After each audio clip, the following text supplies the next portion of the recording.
CPI జాతీయ కార్యదర్శి comrade Narayana గారిని మాట్లాడవలసిందిగా కోరుతున్నాం. సారీ అండి, డాక్టర్ నారాయణ గారు. నేను డాక్టర్ నేనే నమ్మను. సభకు నమస్కారం. రాజశేఖర్ గారిని కలవడానికి ఒకసారి నేను వెళ్తే ఆయన ఆ డ్రెస్లో ఉంటాడు, ఇప్పుడు పంచికట్టు. నేను ఇప్పుడు వచ్చాను ఇదే డ్రెస్ పోయా. నన్ను చూడగానే ఏంటి మా ఎగ్జిక్యూటివ్ స్టాఫ్ లాగా ఉన్నావు నువ్వు అన్నాడు. అవును, నువ్వు అవుట్డేటెడ్, నేను మోడర్న్ అన్నాను. అంటే అనంతంగా నవ్వాడు. నీది అవుట్డేటెడ్, పంచగించంతా ఇప్పుడు మోడర్న్ అని చెప్పేసి. ఎదురుగా అతన్ని ఆట పట్టించినా కూడా నవ్వుకుంటాడు తప్ప అంతకు మించి ఉండదు. నేను ఒకటి రెండు విషయాలు మాకు చెప్పాలి ఇక్కడ. నాకు రామకృష్ణ చెప్పాడు ఆయన గురించి. దానికి పూర్వం ఎద్దులేశ్వరరెడ్డి 4 దఫాలు కడప పార్లమెంట్ సభ్యుడిగా గెలిచాడు, స్వాతంత్ర సమరయోధుడు. ఆయన కడప గాంధీ అంటారు ఆయన్ని. ఆయన ఎప్పుడు పోటీ చేసినా రాజారెడ్డి గారు పులివెందల నుంచి ఒక జీపు, దానికి కావాల్సినటువన్నీ ఏర్పాటు చేసేవాడు. అంటే పార్టీకి అంత సన్నిహితమైనటువంటి కుటుంబం అది. తర్వాత రాజశేఖర్ గారిని రాజకీయ నాయకుడిగా చూడాలని చెప్పేసి ఆయన కోరిక. డాక్టర్ అయిన తర్వాత పెద్ద హాస్పిటల్ కట్టించాడు. నువ్వు డాక్టర్గా ఉండు అంటే రూపాయి పేషెంట్ తీసుకోవడం. ఆయన నెలకు అప్పుడే 25,000 రూపాయలు దీనికి సబ్సిడీ ఇచ్చేవాడు హాస్పిటల్కి.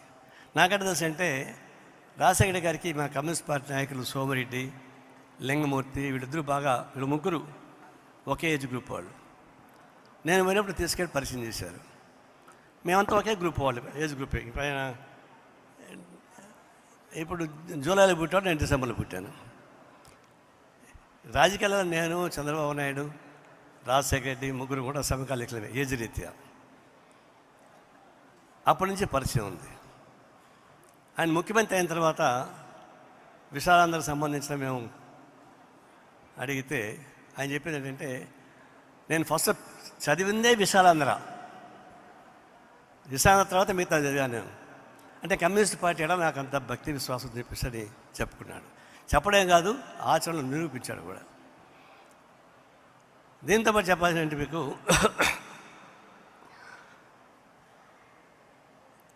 ఒక కార్పొరేట్ అతను చెప్పింది ఏంటంటే, రాజశేఖర రెడ్డి మాలాంటి వాళ్ళకి ఏదైనా బాధ కలిగినా, నష్టం వచ్చినా కనిపిస్తే పిలిచి ఏదో ఇబ్బంది వచ్చిందంటే నీకు ఎట్లా ఉన్నావు అని అడిగి ఏదంటే సహాయం కావాలని అడిగేవాడు. అంటే కొన్ని సహాయం చేయలేరు, మాట శాంతి పని చేయడం సాధ్యం కాదు. అటు అడిగేవాడు. మిగతా వాళ్ళు ఉన్నారు, మనం బాగుంటే హాయిగా వచ్చి మాట్లాడతారు, మనం బాగలేకుండా పోతే చూసి చూడకుండా వెళ్ళిపోతుంటారు. నాకు 2 రాజకీయ నాయకులతో పరిచయం ఉంది, 2 రాజకీయ నాయకులతో అనుభవం కూడా ఉంది. అదే తిరుమల కొనకి వచ్చాడు అపోజిషన్ లీడర్గా. అప్పుడు ఆయన కుర్రాళ్ళకి ఉత్సాహం ఎక్కువ, రాజశేఖర్ చూడగానే చపాకాయలు కాల్చారు. అప్పుడు కొండపైన యాక్టివిటీస్ ఉండకూడదు చెప్పని 8 మంది కేసులు పెట్టారు అప్పుడు టీడీపీ గవర్నమెంట్. తర్వాత రాజశేఖర్ ముఖ్యమంత్రిగా వచ్చాడు. గెస్ట్ హౌస్ ఎక్కేటప్పుడు పైన చూశాడు, అడంతా దారాలు అమ్ముకునేవాళ్ళు కదా, డాలర్స్ అమ్ముకునేవాళ్ళు పిల్లలు. ఒకడు గుర్తుపట్టి సెక్యూరిటీ పంపించాడు అని చూసిరమ్మని. ఆ సెక్యూరిటీ వాడిని తీసుకెళ్ళాడు పైకి, మాట్లాడుకుంటూ పోయారు. అర్ధరాత్రి పూట ఈవో అప్పుడు ఆఫీసులో ఎవరు వచ్చి అక్కడికి కాఫీ బోర్డు ఉంది కదా కొండపైన, చాలా కాస్ట్లీ ఏరియా, కాఫీ బోర్డులో ఒక షాప్ ఇచ్చేశారు. ఎందుకంటే అతను వచ్చినప్పుడు కేసు పెట్టించుకున్నాడు, జైలుకు పోయినాడు, చూశాడు దాన్ని. అతనికి తెలియదు సహాయం చేసి, అతను అడగలేపోయి తనే పిలిచి ఒక షాప్ ఇప్పించాడు. ఆనాడు అది 1 కోటి రూపాయల వాల్యూ, రోజుకు 1000 రూపాయలు రెంట్ ఇస్తారు. కాబట్టి ఈ రెండు చూడవచ్చు మనం. పేదవాళ్ళకి అంటే సహాయం చేస్తాడా, అలా చేస్తాడని. దీంతోపాటు కొన్ని డెవలప్మెంట్స్ కొన్ని ప్రాబ్లమ్స్ వచ్చాయి. ఇందాక పోతిరెడ్డిపాడు హెడ్ లెక్టర్ చాలా కాంట్రవర్సీ ఇష్యూ. వాళ్ళ పార్టీలో 2 వ్యతిరేకం, రెడ్డి బ్రదర్స్. పోతిరెడ్డిపాడు హెడ్ లెక్టర్ విస్తృతం చేయకుండా పోతే రాయలసీమకు నష్టం వస్తుంది, అప్పుడు నేను స్టేట్ సెక్రటరీగా ఉన్నా. నేను దానికి గట్టిగా సపోర్ట్ చేశాను సిపిఐ నుంచి. అప్పుడు వాళ్ళు నా పైన కంప్లైంట్ ఇచ్చారు. రాయలసీమ ప్రాంతానికి పోతిరెడ్డి విస్తృతపరచకపోతే నష్టం వస్తుందని చెప్పేసి నిలబడినాం. ఆయన గట్టి నిలబడ్డాడు. ఆయన అప్పుడు నిలబడకపోతే మనకి ఇంకా నష్టం వచ్చి ఉండేది. పోలవరం ప్రాజెక్టు అంతే, అది కాంట్రవర్సీ వచ్చింది. ఆయన నిలబడ్డాడు, మేము నిలబడ్డాం. మాకు పోలవరం పైన కమిట్మెంట్ ఎక్కువ, నీళ్ళ సమస్య పైన. అప్పుడు ఓపెన్గా సపోర్ట్ చేసాం. ఒక ప్రాబ్లం ఉంది, ఎత్తు తగ్గించి చేయాలని చెప్పేసి ప్రతిపాదన. ఎత్తు తగ్గిస్తే గ్రావిటేషన్ మీద నీళ్లు పోవు, కరెంటు ఉత్పత్తి కాదు. అలాంటప్పుడు కట్టి మాత్రం ఎలా అని చెప్పేసి అని 3 ఐఏఎస్ ఆఫీసర్ని మా సిపిఐ ఆఫీస్కి పంపించాడు.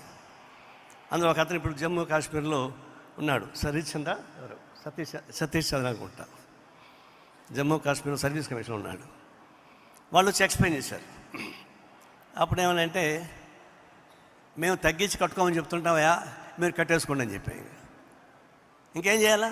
ప్రాజెక్ట్ నిజంగానే ఎత్తు తగ్గిస్తే అదే పని రాదు. అది అలాంటి ఇష్యూస్ పైన, నీళ్ళ ఇష్యూస్ పైన నిలబడి ఫైట్ చేసి ఇప్పుడు రేవంత్ రెడ్డి రాబోతున్నాడు ముఖ్యమంత్రిగా. తెలుగు రాష్ట్రాలలో ఆందోళన జరుగుతుంది, విభజన సమైక్యత. పార్లమెంట్ లాబీలో రాహుల్ గాంధీ ఉన్నాడు, Gurudas Gupta CPI leader, floor leader. ఆయన పోయి అడిగాడు, ఏమయ్యా రాహుల్, ఆంధ్ర మండిపోతూ ఉంది, is burning, why not you go అని అంటే, ఏం చేయాలి నేను, there is no Rajasekhara Reddy. అదే అన్నాడు, రాజశేఖర రెడ్డి లేడు, నేనేం చేయలేకపోయాను. అంటే రాజశేఖర రెడ్డి గారు ఉంటే ఇప్పుడు తెలంగాణ ముఖ్యమంత్రి రేవంత్ వచ్చేవాడు కాదు, ఎందుకంటే టీఆర్ఎస్ ఉండేది కాదు. ప్రత్యేక తెలంగాణ వస్తే వచ్చి ఉండేదని తెలియదు, కానీ టీఆర్ఎస్ నాయకులు మాత్రం ఉండేవాళ్ళు కాదు. అది చక్కగా ప్లాన్ చేశాడు. అంటే విభేదాలు ఉంటాయి, రాజకీయ విభేదాలు ఉంటాయి. విభేదాలు చూడాలి, శత్రుత్వం చూడడానికి వెళ్ళా. ఒకసారి బాగా విమర్శించాను నేను, నా నోరు కూడా కొంచెం దురుసుగా ఉంటుంది, విమర్శించాను. మరుసటి రోజు ఆఫీస్కి వెళ్తే, మేము విమర్శించేదండి పబ్లిక్ ఇష్యూస్ పైనే కదా, పర్సనల్గా ఏముంటాయి. నన్ను చూడగా లేచి కౌగిలించుకుంటే ఆ సమయంలో డాక్టర్ కేవీపీ ఉన్నాడు ఇక్కడే. ఆయన చూసి, నేను నారాయణ చూసి, నీకు పంచ నిలవదా, బూతులు తిరుగుతున్నాడు బయట అన్నాడు. అంటే ఆయన అట్లే పట్టుకొని, అవునా ఆయన కమ్యూనిస్ట్ పార్టీ నాయకుడు, నేను కాంగ్రెస్ పార్టీ ముఖ్యమంత్రిని, మనల్ని విమర్శకు నీకు చేస్తాడా అవి మీరు రాయలసీమలో ఏడాది చావని వెళ్ళిపోయాడు. అంటే విమర్శని సద్విమర్శగా తీసుకోవడం, సబ్జెక్టులు తీసుకోకుండా. రాజకీయాలు విభేదాలు ఉంటాయి, విభేదాలు ఎందుకు ఉంటాయి? Life is full of contradictions. అటువంటి రాజకీయాల విభేదాలు ఉంటాయి. విభేదాలు చూడాలి తప్ప దాన్ని శత్రుత్వంగా చూడకూడదు. రాజకీయాలు పవిత్రమైంది, రాజకీయ వ్యవస్థ ముందుకు పోదు కదా, విభేదాలు ఉంటాయి. అందులో డెమోక్రటిక్ కాన్స్టిట్యూషన్ మంది, రాజ్యాంగాన్ని ప్రేమిస్తున్నాం, అది నడవాల్సిందే. అందుకే రాజకీయం అంత పవిత్రమైందో దానికి ఈ మానవ జన్మ ఎంత గొప్పదో దానికి సంబంధించినటువంటి వ్యవస్థ అంత గొప్పది. దాని చొక్కాని రాజకీయాలు కావాల్సిందే, ఇంకో మార్గం లేదు.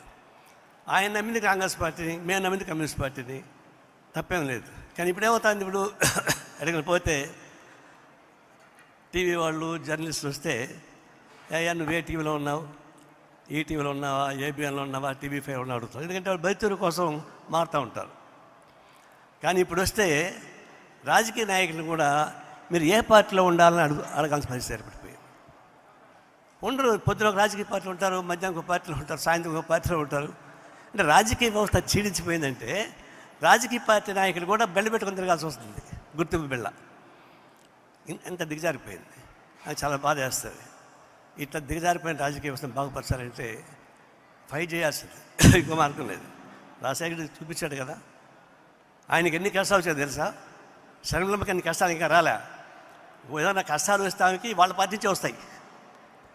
కాంగ్రెస్ పార్టీ ఎన్ని కష్టాలు వచ్చాయి రాజశేఖర్కి? కాంగ్రెస్ పార్టీ చాలా ఇబ్బంది పెట్టారు. కాంగ్రెస్ గవర్నమెంట్లోనే ఆయన భార్య స్టేషన్ రద్దు చేయించారు, తర్వాత కర్నూలు ఫ్యాక్టరీ రద్దు చేయించారు. కాబట్టి అంత తక్కువేం కాదు. శర్మిలమ్మ గట్టిగా ఉండు, వస్తాయి. ఆయన నిలబడ్డాడైతే ఇంటర్నల్గా ఎదుర్కొన్నాడు, బయట ఎదుర్కొన్నాడు, నిలబడ్డాడు. నిలబడ్డాడు కాబట్టి ఆయన ఇప్పుడు ఒక్క మాట చెప్పాలంటే is the Jammu of the personality in the politics. పేరు తెచ్చుకున్నాడు. అందరూ ఫైట్ చేయాల్సింది, ఇంకో మార్గం లేదు. పార్టీ లోపల వస్తాయి, బయట వస్తాయి, ఎదుర్కోవాల్సిందే. ఎందుకు ఎదుర్కోవడం అంటే రాజకీయాలు నమ్మాం కాబట్టి.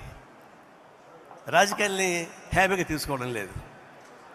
దీనికి వచ్చి అక్కడ ఇంకొక మార్గం కూడా వచ్చింది. మామూలు సామాన్య సమస్య వస్తే మాత్రం మాట్లాడేవాడు, విభేదించి అని చెప్పేవాడు, మనిషి అని చెప్పేవాడు. రాజకీయ వ్యవస్థలో ఒక విలక్షణమైన వ్యక్తిగా మేము చూస్తున్నాం. అలాంటి రాజశేఖర రెడ్డి 75వ జయంతి సందర్భంగా మాట్లాడడం బాధ చేసినా తప్పదు.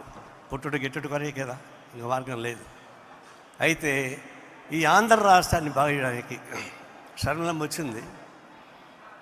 కాంగ్రెస్ పార్టీ కూడా నిలబడాలి కేంద్రంలో కూడా. ఈ రాష్ట్రంలో మళ్ళా చెప్తున్నాం, ఈ రాష్ట్రంలో డబల్ ఇంజన్ మళ్ళీ చెప్పుకున్నారు. బీజేపీ డబల్ ఇంజన్ చెప్పుకున్నారు. కాబట్టి డబుల్ ఇచ్చినప్పుడు దాన్ని ఇంకా గట్టిగా ఫైట్ చేయాలా.